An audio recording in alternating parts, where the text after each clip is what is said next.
卫福部打算伫明年推动优化偏乡医疗精进计划第2期，互外界批评讲是替一寡泡泡齿科医生上后补。本土的齿科医生团体也上街头抗议。行政院长杜英泰今日指出讲，参考到各界意见了后，本地计划先来暂停。因来针对55个无齿科医生的偏乡地区，会限定有医生执照的台湾医生去，无开放海外齿科医学生实习。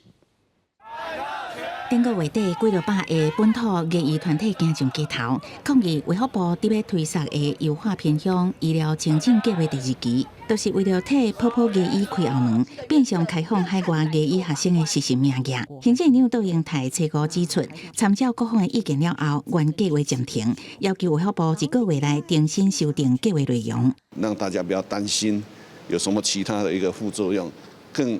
不要有任何开后门的一个疑虑的。区泰元表示，行政院提出3项原则调整，包括增加偏乡医疗的巡回医疗量能，现有预算经费爱用伫偏乡卫生所、齿科设备的换新甲购买，以及薪资保障。若是55个无齿科医师的偏乡地区，除了鼓励有执照的本国医师去服务，嘛鼓励在地的本国医师透过奖励制度回乡服务。卫生所里面的大概就是驻点医师。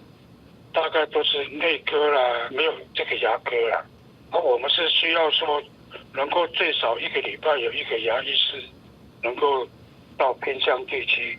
为我们巡回医疗服务。偏乡居民长期所面临到牙科医疗困境，同行不同命，是社会不可承受之重。那呼吁政府应该要加速规划的脚步，而非一再的祭出这个留任效果有限的奖励措施。区泰元讲，总预算24亿偏乡计划无变，修订了后，上主要的差别是完全无开放海外学生实习名额。计划修订了后，会赶紧送行政院核定，再由立法院审查预算，希望会当如期伫明年上路。记者综合报道。